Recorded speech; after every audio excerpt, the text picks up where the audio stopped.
Hey, what's up, everybody? This is Dominic D'Angelo of SEScoops.com, adfreeshows.com, but I'm here on 4HorsemenNetwork.com, live for straight talk with the boss, Magnum TA and Greg Gagne. And of course, guess who I have? Greg Gagne and Magnum TA. Guys, happy Thursday to you. Spring is here. WrestleMania is over. There's a lot still to talk about in pro wrestling, and it's good to speak with you guys about it. Good to be here with you as always. Hey, thank you. We're excited to be back on with you, Dom. Right? Can hardly wait. Can't What are hardly we wait. talking about today? Let's go after them. We got a lot on the plate today, but guys, we are live. So if you're tuning in on this channel, 4HorsemenNetwork.com, be sure to hit like, hit subscribe, make some comments on there, help out us on the algorithm thing and that going on. But if you guys want to ask a question, feel free to use the super chat and help out the podcast. Just get on in there and we'll make sure Greg or Magnum answers your question. So yeah, feel free to use the super chat, but be sure to spread the word out. We're also live on my Twitter account too at the moment, so to create some buzz. So hopefully we can get some people in here and chiming in and getting some opinions going. But I did want to start off. Obviously, the week following WrestleMania, stories are starting to try to develop here. I know they got the WWE draft moving on. Greg, I'll start with you on this topic. What do you how are you feeling about WWE at this current state now that we are a week removed from WrestleMania and they're moving on from certain things? How do you feel overall? Well, they had an exceptional card there at WrestleMania, just an exceptional event. I mean, everybody all over the world is talking about it. I thought the show following it, though, and it's hard to follow something like that. How do you follow it with everybody? Yeah. And it felt a little flat to me on Monday Night Raw, but I'm sure they'll start picking that up again. Mm-hmm. They got to regroup a little bit with their talent, get them in the right positions with the right people. But they've got such great talent in the WWE. I don't think they'll have a problem. But that was just my opinion. That I thought the show was a little flat last Monday. Okay, cool. Megan, what are your thoughts so far here? How they've been moving things along? I think they got a challenge because they took two of the hottest commodities in wrestling completely out of the picture. You take Roman Reigns and The Rock, poof, exit stage left. We had a great time. We'll see you in a month. I'm gonna go make a movie or something, and maybe see you in 6 months. And that is really hard thing to recover from when you didn't have something coming down along behind it that was, trying to gain some momentum because you took Gunter, your top, single candidate, and took him out of contention so he could be built back. But again, everything that kind of could happen is going to take time because look at the years they had invested in Roman. I mean, literally years. Yeah. And then The Rock just did a Academy Award winning performance as what a world class heel could do if somebody took the gag out of his mouth and gave him free reign and he put on a clinic. And again, you just don't have anybody standing there ready to do that next thing. And they're going to have to. They're going to have to be creative. It's funny because I had mentioned AJ Styles, that I thought he was a good one to get ready, and sure enough, they're posing him up against LA Knight, and he's working, kind of heelish, all for me kind of thing, and he is the right guy as far as for the match. That would be a fantastic match. Not that LA Knight wouldn't be, but again, it comes back to this storyline. They proved that good guys and bad guys against each other works. And, every once in a blue moon, you can have that, scientific wrestler matchup, if you want to call it that, like back in the day. But that is the exception, not the rule you can run your whole show around. So, I'm watching it interestingly enough. And it's also interesting that it's kind of given AEW like a pause because they're just getting pummeled so badly to death, product for product, that now it's kind of like giving them a chance to back up. Maybe we can regroup and kick a field goal or something. Yeah, get some points on the board. Get some points on the board. So it's interesting subject matter, and I'm glad I'm not the one trying to figure it all out because because I've thought about it a lot. It's made my head hurt. So I mean, it's challenging. It really. Oh, go ahead, Greg. No, I was just agreeing with TA there. And we were talking about it the other night. And now, did Seth Rollins, is he out completely? Temporarily. He's not. I think he's probably just recuperating from probably some of his injuries that he sustained. But I think they're just giving him a little bit of a break. He's not supposed to be gone for long, is the report, is what the report said. Rumors were going around that he was going to AEW. Oh, no, definitely. I would think that'd be a big mistake. Yeah, no, he wouldn't be doing that. I think he's signed. He's still signed for a little bit more. Yeah. Now, Becky Lynch, his wife, she has not signed a new deal yet. So, but there's a lot of talk, obviously, that she would probably stick around, and she kind of expressed how she wants to be a WWE lifer. Like, and she's really been going to bat for the company and stuff like that. Yeah. Up until further during WrestleMania week and everything. So, probably be safe to assume. I think she'll probably get signed, and Drew McIntyre is not signed yet either, as far as things are concerned. But I could only imagine they're probably on a handshake deal with him, or things are there for him to leave there. Yeah, there's zero reason for that. There's really no reason for anybody to leave that spot. I mean, WWE is really on a roll. They are on a roll, and it's funny too, Magnum, that you mentioned the leaving of Roman Reigns and The Rock, because I mean, Andrew Hermes, the research guy for Arn Anderson's show, actually said the Bloodline Civil War is going to be money. So he's referring to the appearance of Tama Tonga and the report of Jacob Fatu coming into play, and all that tension that we got to see too on this past week on SmackDown. And Tama Tonga obviously has a cachet with New Japan Pro Wrestling, but he is also Haku's son.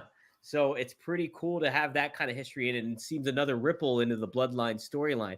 Now, they obviously he's nowhere near the level of star power that The Rock or Roman Reigns is, but they're kind of creating something to somewhat supplement a little bit of that stuff in certain ways.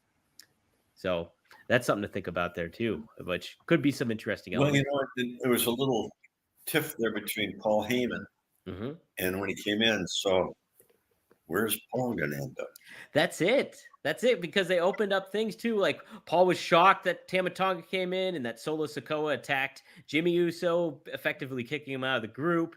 And like, hey, this is not part of the plan. This is not part of the plan. And then you're hearing other stories like, no, this came from the tribal chief. And then it's Solo in his own thing. What's going on here exactly? Yeah, and he stomped the phone.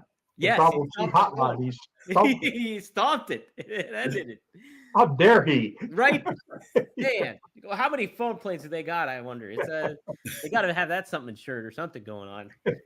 But yeah, so some intriguing stuff kind of happening. But yeah, it's got to be like, how are you going to kind of bounce back from losing big stars like The Rock and Roman Reigns and even Seth Rollins for a little bit, from what it seems. So, and Gunther too. Gunther's not. Gunther.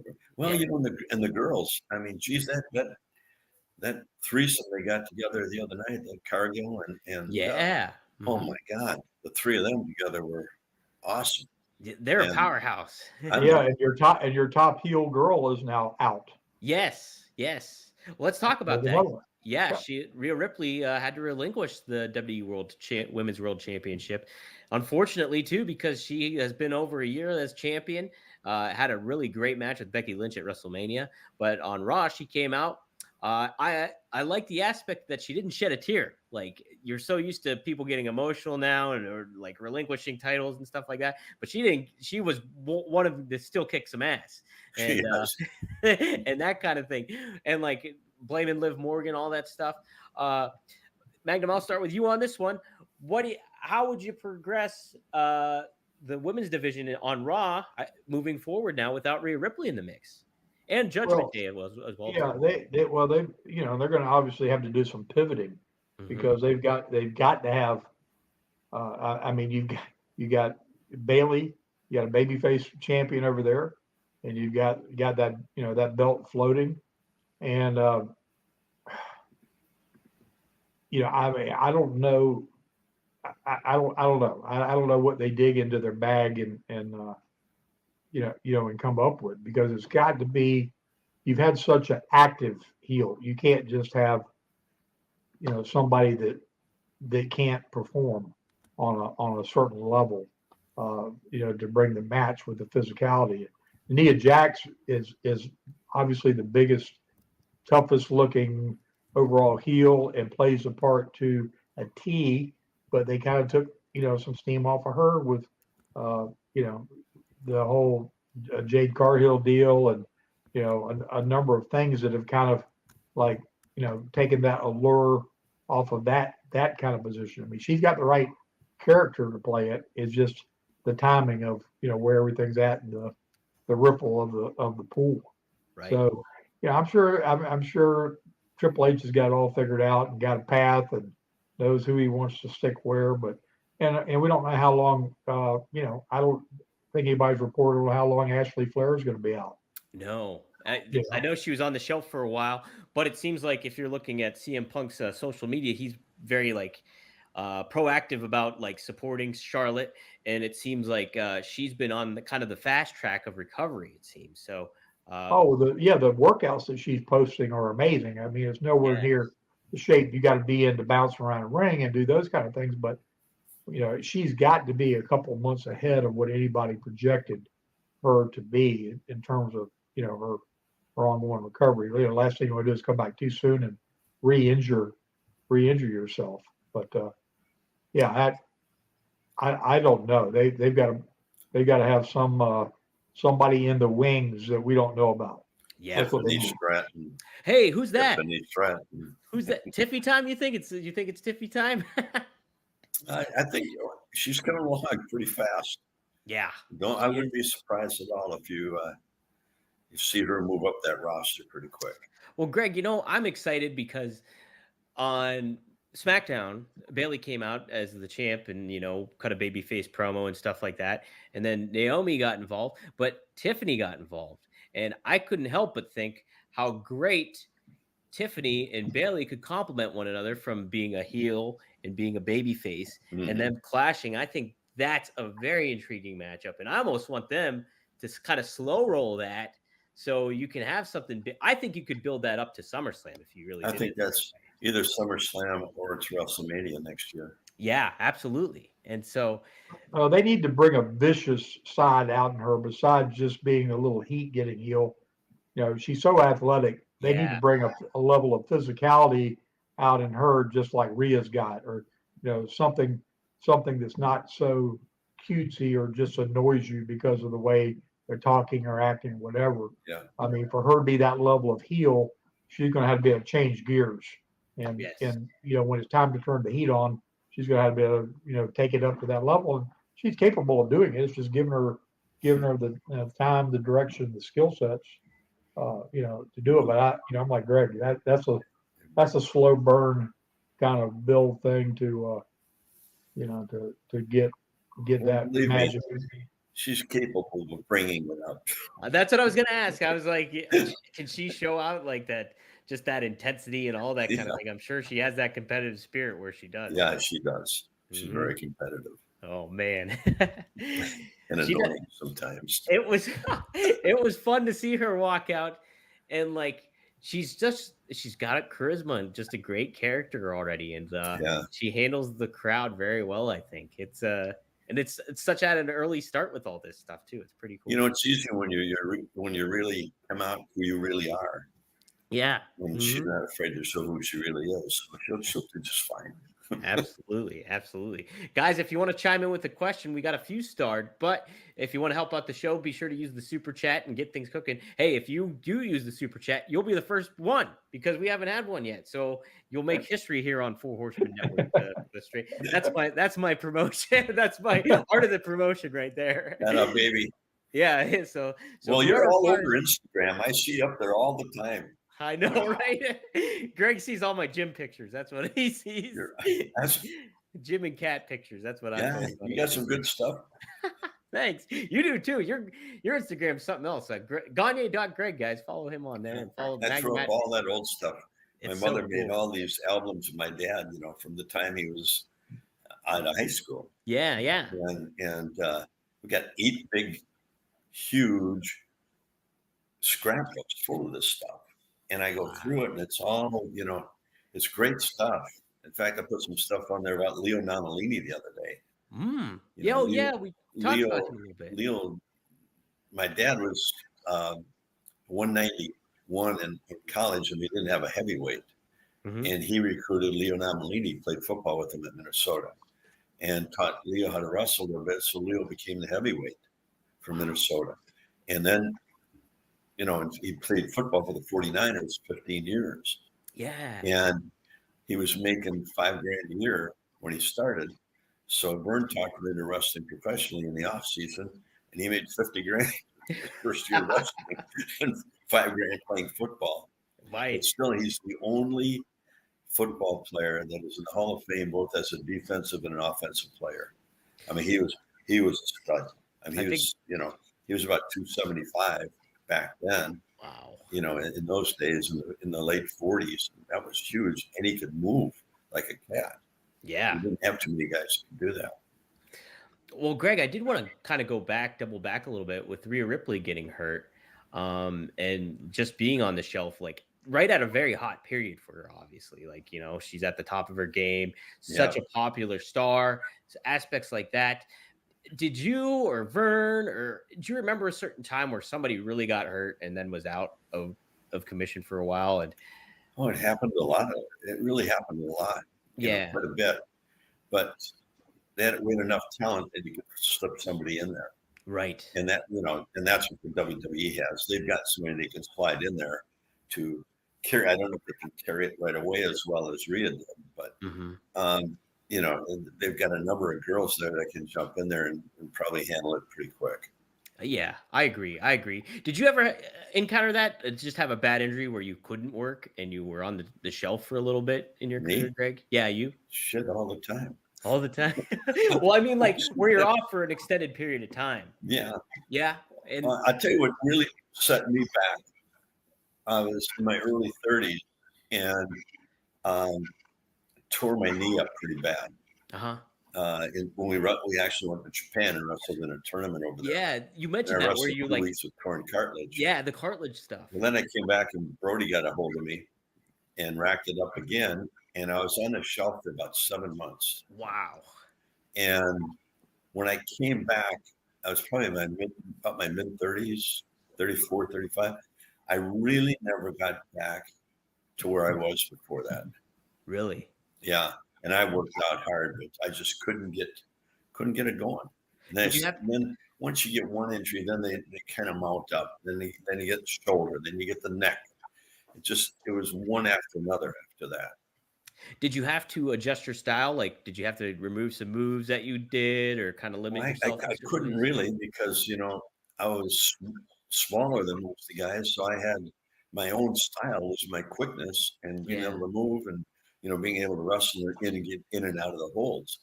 And it kind of with the knee, it really slowed me up quite a bit. Yeah. And no matter what I did, I just couldn't get back to where I was.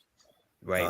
And I think if it would probably happened in my early 20s, I'd have probably come back quicker. But later on in life, it's a little tougher to get back after those injuries. And he had quite a few himself.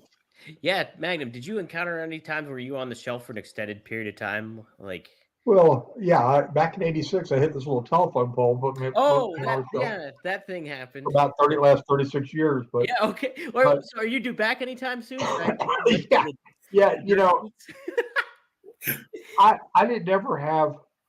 I had injuries that I didn't know I had. I'd actually broken my neck in the ring and didn't find out about it till like 2 years later after I had the accident. So, I had back pains and neck pains, and I had a broken bone in my back that I never knew about. I kept wrestling. I broke a bone in my neck and never missed a day. Broke ribs, didn't miss a day. It was no plan B. It was so much pressure being in the main event and in the middle of the hottest angles the territory had going on that, nothing short of, dying was acceptable. And then they wanted you to kick out. You weren't allowed to, to be sick, much less say, "Oh, I'm not going to make it. I'm not going to be there." Golly, I remember Nikita Koloff threw me into a turnbuckle one time that the pad had come off of, and I hit the turnbuckle at Mach 7, like we always did when we hit them hard. Yeah. And it just cracked like a couple ribs and couldn't breathe. And somehow, just figured out a way, made it the next day, and just kept and never, I don't even know when it stopped hurting and got better, and I kept going because we just kept going. Those kind of things. So a lot of people did. A lot of people played hurt. A lot of people later on, got in a lot of trouble with their bodies because they, started taking pain pills and things to be able to perform. Right. And I could see how that could happen because honestly, that wasn't my thing. But I remember the doctor gave me some Percocets one time, and I couldn't hardly walk to the car with my bag. And when I got to the building, I took two of those things, and Ronnie Garvin was sitting there watching through the curtain.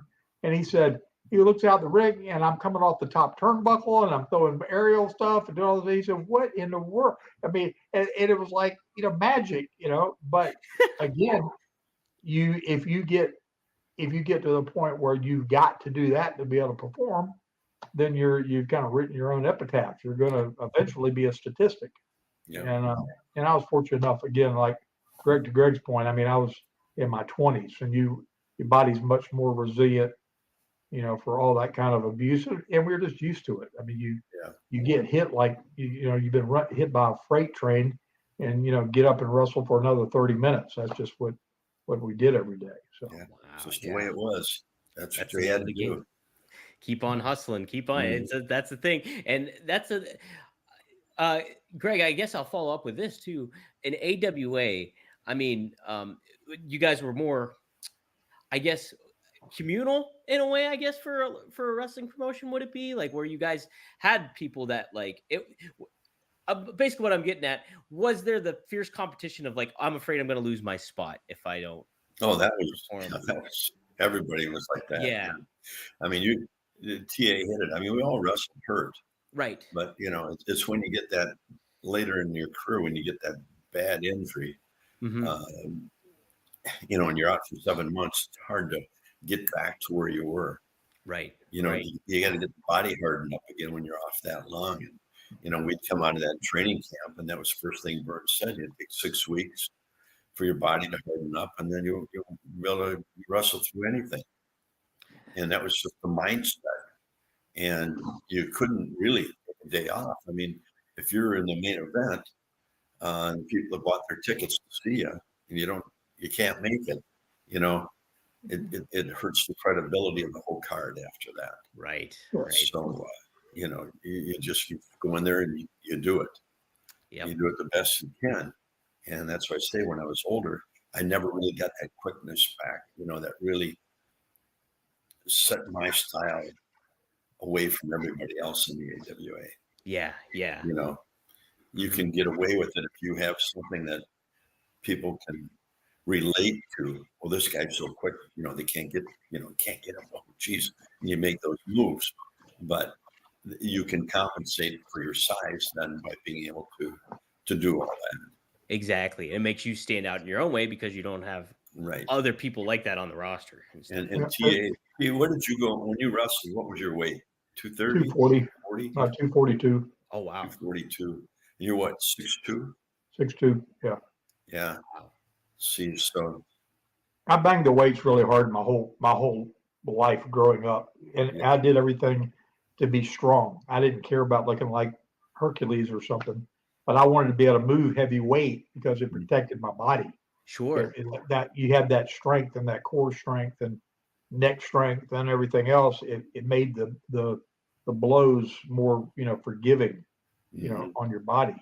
But, it's funny as we're sitting here talking about this, I think about two guys that both had, major injuries and then had the best part of their career after, and that's Flair and Stone Cold Steve Austin. Yeah. And Stone Cold Steve Austin gets dropped on his head, breaks his neck, and still comes back and has like the biggest run of all time.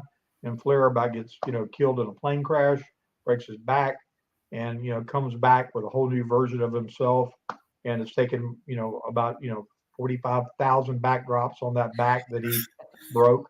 And, and could probably take one today if somebody slipped him enough money. Yeah, right. Yeah. You might not even have to do that. He seems like he just Might not wants to have, ring. you know. No, he was a phenomenal athlete. Yeah. You know, to be able to come back off what he came off of and then compete the way he did for so many years. It's Crazy. amazing. Yeah. Greg, what were your initial reaction when that plane crash happened? Like, did you Well, remember all that? Well, we got the call, you know, and we had two people at Vernon Trade, Ric Flair and Bob Breggers was on the plane. Mm-hmm. Rick, you know, broke the back and he was able to come back and really have a good career. Bob never really came back from that. He was just reaching that point where he was ready to get moved out. Yeah. And of course, he started older than we were. You know, he'd played pro football for a while. He didn't start wrestling until about 33. Mm-hmm. And came to the camp. So it was a little harder on him than it was the rest of us. I mean, we were all in our, you know, early 20s, and you know, to come out of me playing college, all of us coming out of college sports really. In Right. Cosgrove, the Iron Sheik came out, you know, wrestling on the Olympic team, the Iranian Olympic team. So we were all in we thought really good shape. But like I say, that first 6 weeks in that camp were, you know, and Ventura had come out of the Olympics. He went from I think he was 340 or 350. Wow. And he got down to almost just a little over 300. Still a big dude. That's a big dude. Yeah, he was. Yeah. Well, hey, speaking of the Olympians and wrestling and all that aspect, there is an aspect on Raw that happened where Sami Zayn took on Chad Gable for that and defended the Intercontinental title, beat Chad Gable. It seemed like they were all good friends. Everything was still fine. What a story being told. And then all of a sudden, Chad Gable turns heels. German suplexes Sami Zayn right out of his wife's arms. And Greg, starting with you here on this one, since you got the amateur wrestler background, we both do. But Vern, being a smaller statured guy, what do you think of Chad Gable, like as a talent, and what's his ceiling basically? With who? With Chad? With Chad Gable. Oh, I mean, the kid can talk great. Yes. And you know, he was an Olympic wrestler. I mean, he can. I think most people he's a little leery about getting in the ring with him, but he's a great personality. Yeah. And you know, despite his size and shortness and all that, he still is so credible. And you know, what was that? Wasn't that big Viking guy? He watched him a couple of weeks ago. Mm-hmm. Holy shit. You got to be kidding me. No, he's a strong profile. I mean, he can go. I wouldn't want to go one-on-one with him in a street fight for sure. How would Vern have utilized him, do you think? Probably the same way the WWE is. Yeah. Mm-hmm. He might have highlighted him a little bit more earlier. Yeah. You know, because of the amateur background. Vern was big on, he pushed the amateurs really hard when they came in. As long as they went through the camp, you know, and they picked up the pro style. You're right. You know, some of them had we had a few of them. Evan Johnson was one, comes off the top of my head. And he was very good as an amateur, but he couldn't adapt to this pro style. Mm-hmm. Just couldn't get it. And he had a lot of potential, but the bell never went on. The light never went on for him. You know, Chad Gable went on for him. You know, and he's done it, and a lot of it, and you know, and Kurt Angle. I mean, you know, he adapted to the pro style and incorporated the amateur style with it. And when you can incorporate both of them and be on top of your game, you know, the credibility there to the public is, you know, insurmountable.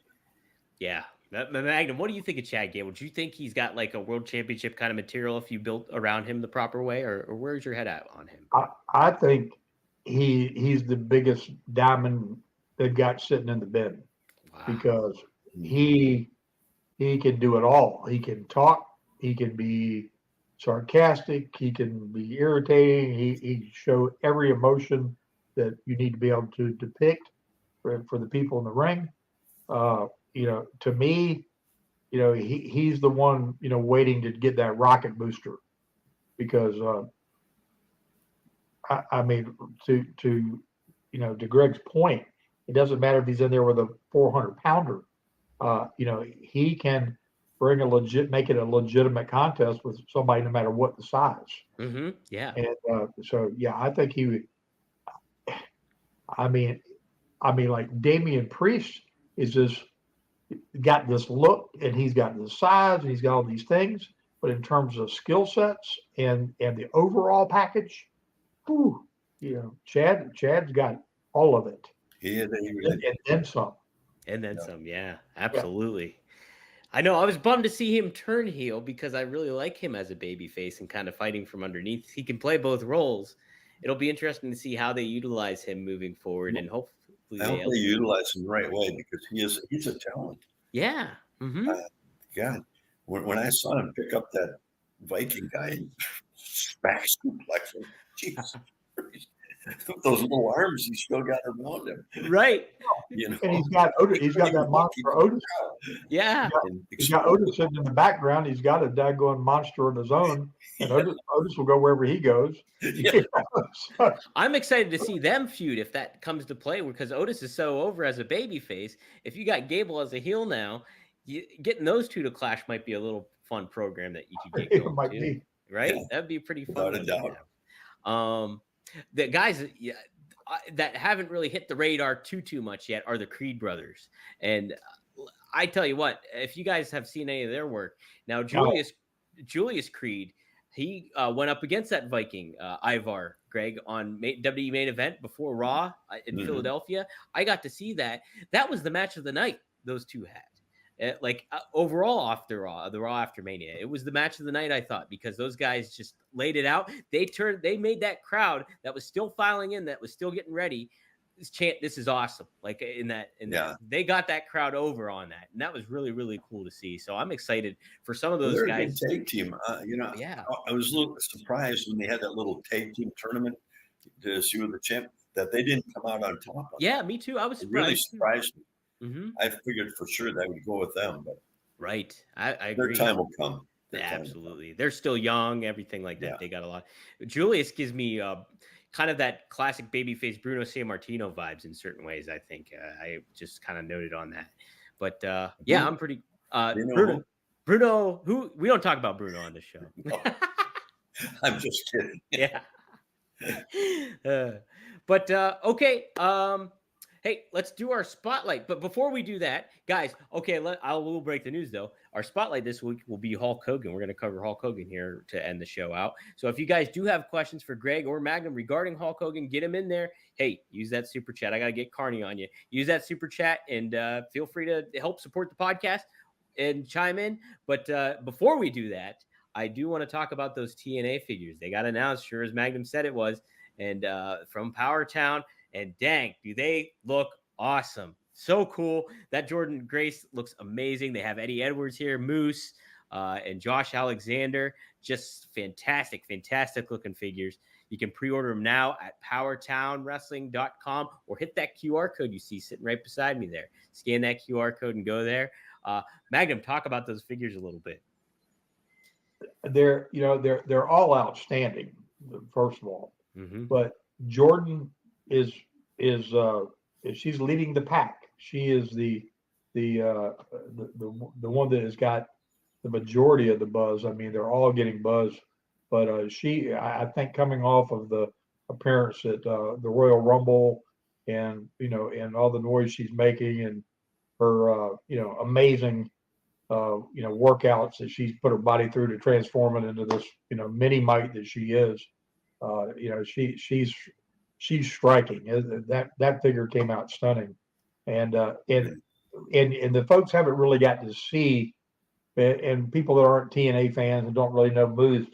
Moose is an outstanding performer, outstanding athlete, and he's likewise chiseled his body into the best shape he's ever been in his life, and he has got tattoos all over his chest and his back and on his thighs, and we got them all 100% accurate on this figure, and it is the most amazing technical piece of artwork I've ever seen anybody do. The gentleman that did that particular portion of it just knocked it out of the park.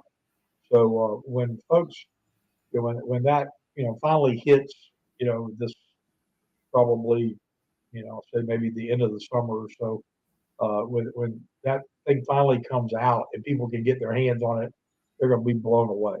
Because of course, a lot of guys have tattoos today, and you've seen a lot of action figure companies, do their best to try to replicate it and make it do them justice, and it's a real challenge. But this one is epic. Wow. I'm really excited. I'm excited for the whole rest of the year. We have just got like hit after hit after hit in the pipeline, and it is so busy that Greg keeps me busy all the time. He just won't let me hardly sleep. He calls me up and says, "TA, what are we doing next? What are we going to do?" But we got a lot going on, and we got a lot of people that we represent, so we need a lot going on. But that's coming, and it'll be followed by Ultra Series 2, and directly behind it. And then we got something coming that I'm not privy to talk about. Oh. And it will be. You got that one done? Did you get that one done that you're? I pick a line. Lip seal. Oh, you can't even tell me? Man, you're kayfabing, Greg. Oh my God! See, yeah. Bring in this partner, and he won't tell me shit. Real quick, I want to grab something. They try to keep me out of it. I got to handle the talent. I got to handle the calls. You got to handle you have your one part of the job. He's got the other. Yesterday again. Yeah. Magnum, real quick, while I grab something, tell them how much the price is for these figures, and then the bundle, and then also tell them where you can get them at. I'll be right back. I wanted to show something before we move on. So again, the whole bundle is $189.99, and of course, obviously these are going to be in limited production. They're basically going to be instant collectibles. It's the most unique line that we have done here yet to date. The single figures can be purchased for $49.95, and Moose has got this robe that's going to be actually out of soft goods. That is, the detail on it is just second to none. We have an artist in California who does a lot of work for the studios out there, and she has designed this robe in miniature to be a perfect replica of the one that he wears to the ring. So again, that all of those figures of himself will have the soft goods. They'll have the exact replicas of the championship belts that they have. So it's really going to be cool. It's going to be fun. Yeah, I'm excited. Those are the best I've ever seen. I know, aren't they? They're really good, and you got to think too as you guys move forward, how much more the detail that's already going into these. It's just like once you get those batting swings. These are going to have two heads. We're going to have an alternate head, so they'll have a expressive, like an in the ring battle expression, along with their portrait expression. So they'll have two heads, and they'll be they have a set of hands on the figure, obviously, but they'll have two extra sets of hands, so you can change the grip or the pose or whatever you want to do with them. So it's a ultra special collectible line that we're really proud of. Glad to be partnered with the guys at TNA, and watching excited as they're. I mean, regardless of how you want to flip flop or fly it, they're the third largest televised wrestling product in the world. And we're honored to be part of that organization. It's valuable commodity. Greg, I still got to get you the hookup with the shows so you can watch them. Get me a couple of the what? Yeah, some of the shows, the series. I tried the other night for 40 minutes. Jeez. I cannot get them on. I was fortunate enough yesterday to interview Nick Namath ahead of Rebellion, and what a great interview that was. That'll be up on SE Scoops. Not to self-promote. He's wrestling for the title this weekend. We're different. I mean, our ultras. We started with guys from the 50s, 60s, and 70s, and now when you go to the TNA and you're into the newer generation, and the color combinations and the robes and everything, it's fabulous. Mm-hmm. I mean, people out there don't know how hard that is to sculpture all that. And we've got two of the best sculptures anywhere in the world. Yeah. And we have about 5 of them now. Well, guys, and before we move on, I wanted to show you what I got in the mail. It's the Kerry Von Erich Diamond Collection figure. Really? Yes. How did you get that? Oh, I have my connections. No, I just pre-ordered it. So guys, yeah, if you do want to do it, you can get something like that. I mean, obviously, Kerry's not available anymore, but I mean, you have the pre-orders for the TNA figures, and wow, I mean, I'm so impressed by the looks of this. And he's got the World Class Championship Wrestling title with him on there too. The awesome letter from his daughters on here. Such attention to detail. I was really excited to get this figure in the mail, and it looks great. And so, guys, I mean, it's only going to improve and get even better. So just go to powertownwrestling.com, scan that QR code you see to my left, and or right, I guess it is. And then, no, it would be my left. But yeah, scan that QR code and go to there. $49.99 or $189 for the bundle. So, but this Kerry Von Erich is awesome, guys. That diamond version, that's all sold out now? Oh, you can get them on eBay for about $200. Yeah, about $200 now. Okay. But yeah, it looks fantastic. I'm like super happy with it. I was like, do I do the thing where like people go on YouTube for content and then open it? But I'm like, I kind of don't want to open this figure. You know what I mean? Yeah. So I'm like, yeah. So I'm excited to have that. Well, which ones you don't have the other ones yet? I don't have the other ones. No, Really? I only bought that one, and then I got the Bruiser Brody for display only purposes only. This is the other one I have. Okay. So. I know a guy that can hook you up. Yeah. Oh, okay. All right. I'll talk to him for you after. Bend his ear a little bit for me. Yeah. You got to have some. Okay. Yeah. I'm sure you got to have them up there behind you. Absolutely. Yeah. Good setup there. I got to get some good lighting going. I got a new microphone. Thanks. We should do an interview. I've been watching all those Instagrams you're working. Listen, if I can work towards those that, outfits you have on, they look pretty good. Right. Yep. You can just call me the dirt sheet writer. That'll be my gimmick, and then you can. Yeah. I'll be the jobber. You can job me out with the collection. The little people. Yeah. Perfect. So, guys, go to powertownwrestling.com. Put you in a Skylo low. Hey, there we go. I'll do it. Farmer Pete. There we get me in there. I'll job out. You look like the Giant then. That's it. I'll be the job. I'll wear the Andre the Giant singlet. Dominic the Giant. Toss people out. Toss little people Fire out. A couple of them, throwing them over the top rope. they all gang up on me and dump me out over the bottom rope. Star out of you yet? Yeah, I'm gonna go there. Guys, hey, somebody who wasn't too small was Hulk Hogan. And he's going to be the spotlight this week. I figured producer Robert actually made the suggestion, and it's like somebody we touched upon it a little bit last week, talking about him leaving the AWA and things like that. But obviously, he's such a name in wrestling and has some polarizing aspects about him as well. Some people, no matter what, will consider him their favorite wrestler of all time. Others have taken other routes about him and given their opinions on him. Greg, you've worked obviously with him in an AWA. What was your first impressions of Hulk Hogan, and what was Vern's first impressions of Hulk Hogan too? Well, the first time I saw him was in New York, and he was struggling. He hadn't found out who he really was yet, and I came up to him. I said, "Well, why don't you come to the AWA? We'll help you out." And I came back. I told my dad, I said, "Geez, this guy Hogan, we got to get him in here.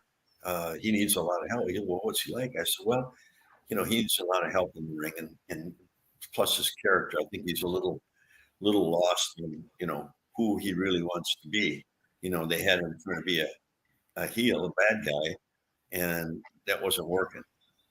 And when it took about 3 months before he ever called my dad. And he said, "What should I do?" I said, "Bring him in. I mean, God, we'll work with him." So I put him in. He was working as a heel up in New York. So they put him in Milwaukee as a heel, and they put Johnny Valiant with him as his manager because Hogan's interviews were just so. Yeah. And Christ, he came out of that in Milwaukee. We were sold out. He came out, and I'm watching him. And when he came out, the people exploded. And I went back. I said, "This guy, he's not a heel. I mean, the people love him. They're going to love him. Well, what's he like in the ring?" So he needs a lot of work. And then Vern had one of his interviews. Jesus, he needs help on the interview. So Vern helped with the interviews, and then they put him in 6-man tag team matches with Jim and I. Oh, okay. And then we just, so he could get the flow of the match. And I mean, it was unbelievable. I remember coming out to the Chicago, the Horizon. It was sold out, and we're wrestling Blackwell, Stevens, and Bockwinkel, and Bobby Heenan in their corner. And he came out, they introduced us, and then he gave it that Hulk deal. And I told Jim, I said, get on there, grab his T-shirt, and we tripped the T-shirt off real slow, and the people exploded. Whoa. So after that, he always did the T-shirt. Yeah. And then, how about that? Vern said, when you're coming back on the guy, you got to show that fire. Just start shaking. And he started, but that's the stuff we had to bring him along and teach him the finer things in wrestling that's going to help him establish himself. Right. And he really, really got over. And I've probably told the story before, but we had an opportunity to go on CBS just before we couldn't make any changes or anything because it was a commitment with them. We had a non-disclosure. They were going to do it in April of, I think it was 83, 82, whatever that was. And that's when we probably had a good shot at winning the title. Mm-hmm. But it was Christmas week before that he didn't show up. And McMahon had convinced him to come back. And the rest is history. The rest is history. Magnum, did Hogan first get on your radar? Was it when he started really taking off in WWE, or were you pretty aware of him at a certain other point in time? I know you guys didn't ever cross paths in the ring, but so we met in Tampa mm-hmm. in 1981. Wow. When I was just getting started, a year in the business, and he was just trying to kind of figure his way around and in and outs and all abouts, and he came down to Tampa to the sportatorium there. We just, I just saw him, said hello, both kind of in passing, no big deal. Obviously, it was before his big deal, and then we never saw each other again because as I got in the position I was with the Crockett's, and we went into this one-on-one battle with them, it became a competition. And many shows they booked the same town on the same night, and NWA was in one building and WWE's in another building, and they're both sold out. And the big thing was we were trying to give such a marketably different product than they were, feeling we were paying homage to the history of the NWA and professional wrestling, and what the same thing that Vern was so proud of.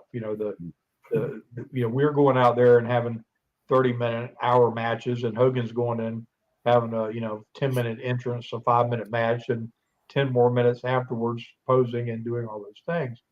And it was such a marketably different approach that it was almost adversarial. It was almost like we were in a real battle. Yeah. And so much to the point that the Pro Wrestling Illustrators of the world and those people were having a heyday with it. And I've got a copy of it around here somewhere. There's a picture of him and I nose to nose on the cover. Whoa. And they posed it, to put it up, and they ran a legitimate popularity poll to see what would happen. Yeah. And I beat him at this legitimate popularity poll. And people were going crazy about it. But the thing of it was, at the time, Flair was still the world champion, and that was, about to unfold for me. So it was just absolutely no telling what would have happened, had I, had the opportunity, had the world title. I can't imagine the clamor there would have been for, him and I, and just like they did for Flair and him. But in my case, it's funny. We're both Terrys. He's Terry Bollea, Terry Allen. It's funny. We both end up on, this imaginary battlefield of this thing called wrestling. But But it's funny because I talked to him years later after my accident. Spent about a couple hours with him in a dressing room one night, and it was like he was a smart businessman because he studied the things that people would buy, and he knew he wasn't a technical wrestler, but he also knew that he could get a bigger reaction doing these antics and these things than he could, trying to, work a hold and doing the storytelling that traditional, wrestling, people would point you towards to be a great champion. So like he took from superstar Billy Graham and from Dusty Rhodes and Muhammad Ali and all the showboat showmanship things and found a really unique niche. But what I find really interesting in watching his career and his body of work, what I enjoyed most that he did out of his entire career was the heel turn in WCW. Yeah. His best work, hands down to me in the ring, was as a heel. He was a flippin' stellar heel, a la the big bad men of the day heels. He could work that stomping, kicking, mean, dastardly thing, and he was a big guy. Yeah. So he played it well, and Yes. and so like and man, the guy, he left his body in that ring. We all make fun of, oh, you had the big atomic leg drop. What a finish that is, right? And he pile drived his own back for 20 years and destroyed himself. Mm-hmm. Yeah. So he paved a way and did something that nobody had ever done and transcended the bubble of wrestling. Vince McMahon putting him in that platform on that grand stage, making him a household word all over internationally. Couldn't go anywhere in the world without being recognized. I mean, there'll never be another, Hulk Hogan. I mean, arguably, Stone Cold in his 1 year of superstardom that was, megastardom was on a par. But for that many years that Hogan was where he was at, nobody's ever really going to top that. Yeah, he And really. and he's really a good guy. Yeah. Really good guy. I mean, I want to get your thoughts on. Yeah, what's your relationship with Hulk, Greg, and like early on, and then even today to an extent, if you have. Yeah, I mean, I've never had a bad relationship with him. Mm-hmm. I was a little disappointed when he left and tried to convince him to come back. Because we had put a lot of time into him, and he was that personality. I mean, Vince, it would have been much harder for him to do what he did if he didn't have Hulk. Maybe he couldn't even done it. I don't think he could have. Yeah, I don't either. But he was what the people were looking for at that time. He was big, he had all the charisma, a good guy, and that Rocky movie didn't hurt him any either. Yeah, that kind of Thunder Lips, baby. That's what we used to get him over. We'd on his interviews, they play a little bit of that when he knocked Rocky down, and Stallone was looking up at him, and we'd show that on all his interviews. Yeah. That's the funny thing too, is he left. He got fired from WWE because he went there. He did the movie gig, and you guys embraced it. Embraced him, yeah. Yeah. Well, really helped set the stage for him. I mean, he worked with Nick Bockwinkel, Ray Stevens, and we had all this great heel talent there that knew how to work for him to help get him established. And then we busted our butts in the ring and we give him the hot tank, teach him how to make a good comeback. Yeah. And he caught on quick. He was like he said, a very smart guy, marketable guy who knows how to market himself, and just deep down, he's really a good guy. Now, what was Vern's relationship like with him too? Did he have the same sentiment that you did, or did you guys? Vern? Yeah, Vern. Well, I thought he had a good relationship with him. I mean, he was always helping along in his interviews and always helping, told him what to do when he starts making that comeback, shake. I think there maybe a little friction at the end when he wanted to do what he wanted to do. Yeah. He thought he should have been the champion. He wasn't ready for it. he didn't know that. He wasn't, but they were grooming him for that. Mm-hmm. And I think if he'd have just hung around till April, he probably would have been. And by, they could have changed McMahon's whole wrestling concept. Right. We'd have kept him with us. Yeah. You know. And what a thing to think about too is just what a great complimentary heel Nick Bockwinkel was to him too. It's like, Oh yeah, you know, you Bobby Heenan, him and Bobby together. Mm-hmm. And God, I mean, everybody that he was in the ring with, the talent we had heel wise, just broke their backs for him and taught him. Yeah, yeah. When you guys see a move done like the atomic leg, this might be a stupid question, but I'm going to answer it. I'm going to ask it because I'm never in the ring. So when you guys see, you're going to be. Oh yeah, at some point I'm going to get it. I'm going to take Farmer Pete. Yep, that's it, Farmer Pete. I'm going to be a Little Italy. That's what I'm going to be. Little Italy is my gimmick. So, but when you guys see him do a move like the atomic leg drop, was that initially like, oh, that's going to hurt him like long-term kind of thing? Where you guys, when you would see him do that move over and over again, is that something that you guys as wrestlers kind of know, like that can't feel good at all, and that's not going to be good in the long term? Well, or what was your guys' thoughts on that? No, like, he was a big guy, and that's the move that he used. Yeah. And, you're not going to tell him any different. I don't think we ever really thought that, we knew that impact's going to take some pull after a while. Yeah. On one side. But, when you're in that environment, then you don't even think about that. Sure. Hulk's had 10 back surgeries now. It's crazy. He's from the neck all the way down. Yeah. Yeah. I've had 5 and I didn't do the leg drop. But I got those guys slamming me all over. So I took a pretty good beating.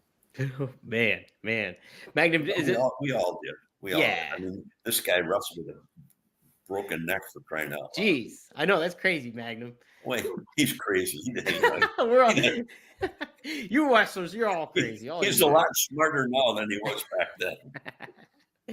Magnum, I remember coming out of the ring with like steam coming off of me and seeing all the people like sitting around the back watching. I said, man, this would be the coolest beer commercial of all time. For all you do, this Bud's for you, Yeah. Boy, what product placement that would have been. Yeah. Just planted the seed for a beer company. Yeah, right? You better be sure you copyright that so you can get. Yeah. We should try to get a beer sponsor on here, and then we can drink while we're on the air. I'll do that. I'll sponsor Double Fist. Coors. Yeah. I'll vote for Guinness. Guinness? Right. Okay, Guinness. Oh man, I'll be knocked out by the time the show's over. You'd have to take over hosting duties. How many viewers do we have so far? I'll tell you a quick thing about Guinness. So Superstar Bill Dundee comes to Mid-South, and I start traveling with him everywhere, and he's a little wild Tasmanian devil, if you didn't know Bill back in the day. But he got me drinking Guinness Stout. I never drank it before in my life. And I said, this was like motor oil, and so he got me where I was drinking that with him every night. And I was drinking a couple 6-packs of Guinness Stout, on a ride back. And after I did about a tour with him for about a year, everything else tasted like water. and it didn't do anything. I could drink 20 of these other, this other stuff. If you could drink a case of Guinness, you'd done something, but American beer just didn't have the same deal after that. Boy, there was a Guinness commercial for sure. Right? We got to get your book. We got to get our viewership up so we can get those stuff happening. Get a Guinness commercial. You need go running across the screen. And you need something. You got to have a little pizzazz. You've got to. Well, we got almost 70 people tuning in live right now. So, guys, if you do want to get another 70 people watching live on us. So we got some eyes on us. 70. Right 70, man. Yeah. Mm-hmm. So, but yeah, Greg, you were drinking some wine. What's your beer choice? I used to drink Coors. Coors? Okay. Yeah. I like Coors. So I went to school out in Wyoming, and once I got out there, that's all we had was Coors. Except one of the guys on the football team, I should take that back. His father worked for Budweiser. So whenever we had a party, we had cases of Budweiser. Oh man! he sponsored us out there in Laramie. There we go. They sponsored Jack and Jerry Briscoe too. They Okay. had, they went through more Budweisers than I've ever seen in my entire life. Jeez, I believe it. I believe it. I was more of a Coors guy, but we had to drink with Ron. We had to drink the Budweiser. Oh, geez. In Pittsburgh, we got the Iron City, so that's what I do. Yeah. The Iron City Lights is the one we go with. Magnum, no, I'm thinking about how you mentioned Hogan and you as in a fantasy kind of matchup, and yeah, what a match it would be too. I think a heel NWO Hogan, Magnum TA as one of the WCW guys going up against him. That would have been it would have been great because like I said, once I saw him work as a heel, I said, "Oh my gosh!" I mean, he'd just been a night off. He was a dream, and and saw him and Flair work countless times when he turned, and they both got enough juice running to fill a bucket, and I mean, it was that those kind of confrontations were not the exception back then. I mean, that's what we did. I mean, honestly, and to be in all fairness to everybody that works today, there is no way that I could tell the stories that I told without getting color. Sure. It just was not possible that you could depict the level of violence that you did and not bust a grape. Yeah. I mean, it was unfathomable. You never run somebody's head into a piece of steel and them come up and not not have something to show for it. Yeah. Mm-hmm. And I mean, and AEW kind of takes it the other route and uses it differently, but reality of it is you're still telling that story, painting a picture of violence, and if they can't feel it, so they can only see the way you register it or the lack thereof, and what it does to your body. And if there's nothing flowing, it must not have hurt, but so daggone bad. Right. That's the thing. Well, if you're really good, you really don't need that. Oh boy! Oh boy! Wow! Shots are fired. Oh yeah. Well, no. You guys both have one more match in you, I think. Let's make it happen. This is it right here. Well, I'm tough behind this screen. I'll kick your butt. And there you go. Right there you go. Oh man. I'll sell. Holy smokes! All right, let's get to a couple fan questions here before we close out, guys. If you do want, we got a lot of questions, so but they're not super chats. So if you do super chats, we'll at some point get to those. But hey, I gotta tease it. So if you guys do use the super chats, we'll get you on here. We won't answer all the questions here, but we'll pick a couple since you guys all chimed in. Chris Bradshaw asks, Magnum, what do you think of Dominic Mysterio and Rhea Ripley as the modern day Tully and Baby Doll? Do you kind of see similarities for that, or what do you kind of think? It's a little different, I would think. A little different dynamic. Completely different. I mean, Baby Doll was definitely an imposing figure, without a doubt. But Rhea Ripley is like on a whole nother level, and her being, the women's world champion and being on that level. I mean, she and Dominic has arguably got more heat than just about anybody in the building. I mean, he can't even talk. People are so pissed off at him. So I mean, he's a guy that they've got huge money in somewhere at some point in time with the right thing and the right deal. But yeah, Rhea is way too over the top, super flipping star athlete, performer to me to be a fair comparison. But the Dominic and Tully thing, I can kind of see, because Dominic doesn't mind being a heel, and Tully was one of the greatest heels of all time to work with. So yeah, I from that perspective I see it. But Baby Doll was a different cat than that one. Yeah, a little bit different. Yeah, I agree. Yeah, very different kind of thing. What are you laughing at, Dom? What are you laughing at? I'm just seeing some of the chats in here. Some of the chats I'm taking a look at. Here we go. Eric Tate. Magnum, how many hours was it in NWA TV tapings in the 1980s? How long are you guys The there? Saturday morning things were like 3 hours because we did the Saturday morning show, and then we did a 2 hour that aired on Saturday night, and then the Sunday night show, they took footage from different things and made like a best of. And our syndicated shows, the tapings took because we'd have dark matches and whatnot. So I mean, you were never at any kind of taping in less than 3 hours. Yeah. No matter what it was.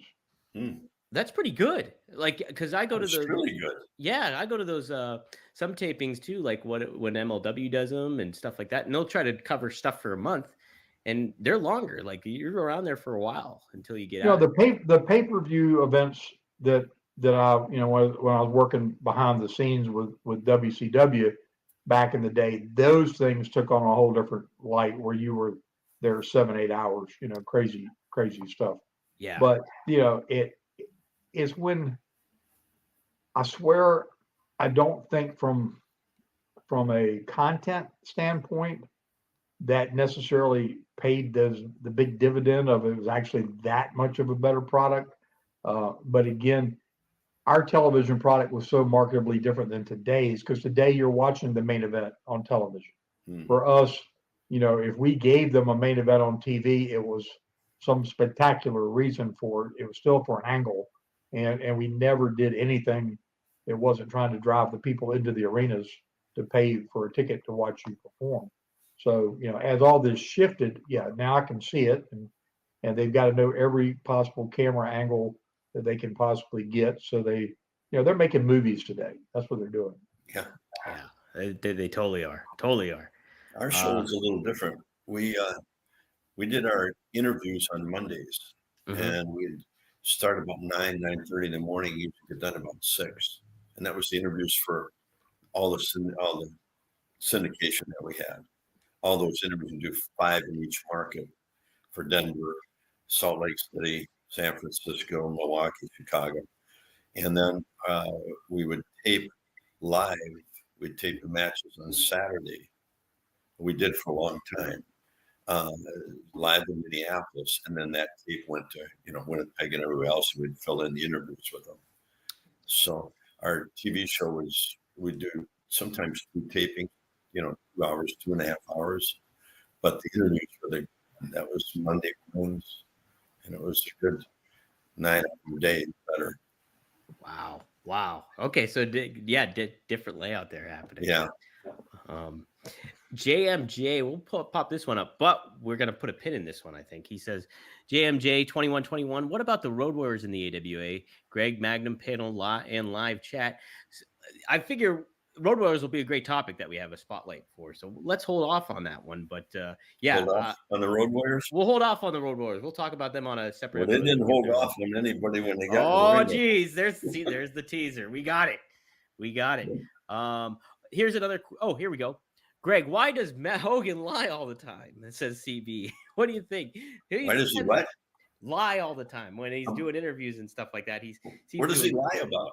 There's been a lot of different things that have been. I'm sure Robert can name a few. Robert's even laughing backstage. I see him there. But he, there's something like he's toured with bands or something like that. I know he's played music and stuff like that. But there's been different aspects he's kind of made a little elaborated on. I don't know, because when I was around him, I mean, he was always pretty honest and upfront with everything. Yeah. He's talking about today. Today, though, he gets on shows. Today? I'm wishing. Why he lies? I can't. I haven't heard him talk that much. So. As far as I'm concerned, I wish I could think of some. There's been some good, like if you Google up like Hulk Hogan lies or stuff like that, you'll find some colorful stories for sure. Yeah. Well, maybe I should look those up or send them over to me, and then we can answer that next week. Okay, here's something he said. This is Robert said this. He claims he wrestled 500 days in a year because of Japan travel. So he added them up, I guess, overall. 500? 500. He had a time warp. He went backwards around the world, and then he had to unwind. And they had to keep going. That would be that's stretching it, I think. You're right. He's lying about that. He's lying on that one. That's for sure. Oh man, yeah. There's a couple of them where you'll read about, and he'll there's something about celebrities interacting and getting them together. It's like there's some different ones. You're like, I don't know, Hulk. I'm not sure about that one. I wanted to get one more. Robert, dealer's choice. Pick 2 more questions, and then we're gonna close this baby out. But guys, yeah, Here's what we'll do. Yeah. We'll get Hogan on the show one of these days and see how many lies he can tell. We'll do a counter. We can do a counter at the bottom too, where it's just like that'll be our move. Yeah, that'll be good. CB, Greg and Magnum, do you agree with CM Punk calling Rey Mysterio the Bret Hart of high flyers? High flyers. So, like, does he have that kind of technical prowess? I would put him in his own category, to be honest. I wouldn't even. I'll go first, and then Magnum. Yeah, I'm a little offended by that because Jim Brunzell and myself were called the high flyers. Yeah, that's right. That's right. So we did a lot of flying back then too. I don't know. Did Brett do that much? No, I He see. was Like more of a technical. I think guy. that's what the comparison they're making is like. Brett was more on the technical side of it all, while Rey Mysterio probably is the Bret Hart of being a high flyer. So, like, he's the Bret Hart of his category of flying high, basically, while Bret Hart is his own guy, like, of doing that. Brett, I don't know. That's a tough one. That's a tough Brett one. was a mad guy. He is we had it because of our size, and we were, doing all the flying head scissors and all the other stuff. And Ray does all that. So that's 2 different people. That Brett, and I can't see that one. Yeah, Brett's that guy, and he was excellent at that. I understand what he was saying. I do get what he's saying. Well, help me out.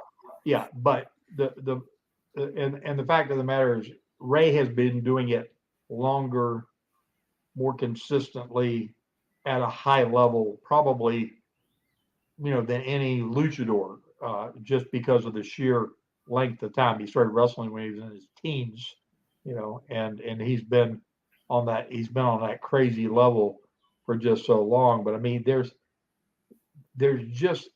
a handful of guys that just pulled that off consecutively. Chris Jericho was one. AJ Styles is still one today. I mean, AJ can still pop up and come off that top rope, and the height and it's like they get hang time. They're so perfect at their craft, but they can still do it. And Ray can too. They still do it and tell a wrestling story around it. It's not so many of them that you can't keep up with, like, watching CMLL or something that is just, spot after spot after spot after spot, where you can't even take it all in. But yeah, I mean, I think Ray is like, to me, all the best of the best of whatever you could ever think of out of a luchador. He's that. And then the fact that he can communicate so eloquently in English, and that voice of his captivates you when he talks. He's a great storyteller. So he is just the whole package. Talking about a guy that size doesn't matter. It does not matter. He's just amazing. He is. I think isn't he 50? Yeah, about at least 50. Still going strong. Still looking great. He's unbelievable. Man, I got to interview him over WrestleMania weekend. It was so cool. He's a great personality. Such a nice dude. Yeah. Good, a good people for it. I mean, he sells the product. Yeah, it transcended the business too. Like really put Lucha Libre on the map for American wrestling. And, really changed the tone. So, yep, good question though. Last one here, Chris Bradshaw for Greg. With the traditional style of the AWA, would Hogan have excelled as a long? Oh, can you pop that back up there, Robert? I didn't get to finish reading that one. I didn't. Would excelled as what? Oh, okay. Greg, for the traditional style of the AWA, would Hogan have excelled as a long-term champion? Do you think Vern would have had the title on him for a long time if Hogan did stick around? In the AWA, yeah. In the AWA, yep. He would have, because you have to have both parts. You got your champion, now you have to have guys work with the champion. And we had that kind of talent that could always make him, for any little idiosyncrasy he had, or timing in the ring, they could make up for it. But he was at a point where he was getting ready to step up. He was learning from all the people he'd worked with in the AWA, and he was finally getting timing and know when to do something, when not to do it. No, he'd have been a fine champion. Yeah.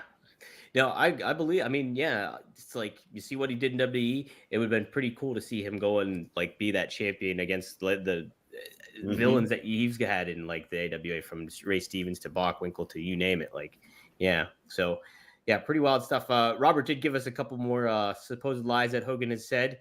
He claimed that he was offered to be the next John Wayne. Apparently, that's one of them. And then he said, I don't know where the source is. So, Robert, if you could give me the source on this one. He says he claims he took Vern in a shoot. He said that. No, I don't believe that either. that never happened. Don't think that happened. So maybe in a verbal.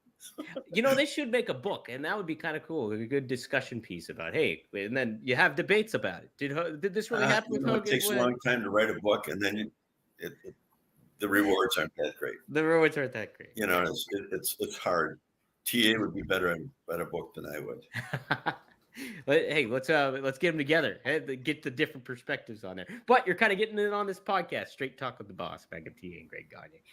Guys, if you like what you're seeing here, this is episode, I believe it's 16 maybe. Either way, go to powertownwrestling.com. Get those figures, pre-order them. The TNA figures are awesome looking, $49.99 a piece, or $189.99 a bundle. So hit that QR code over to my right there, and yeah, check them out. As far as everything else goes, like I said earlier in the podcast, you can follow Greg Gagne on Instagram at gagne.greg. He's got a great stuff going over there. Always neat images to see, check out, everything like that. And you can follow the real Magnum TA at Magnum_TA on Instagram, or follow him on X at the real Magnum TA. You can follow me at Dominic D'Angelo. And in addition to that, guys, be sure to like, subscribe, share, get the word out about the new Four Horsemen Network, fourhorsemenetwork.com. We're happy to be pairing up with Arn Anderson. More cool things to come here on this channel and site. Keep your eyes peeled for that. Otherwise than that, guys, this was a great episode. Having fun doing this in the live aspect and the live component involved. And so, yeah, be on the lookout for some more things to come here on Straight Talk with the Boss. Magnum TA and Greg Gagne. So long, everyone.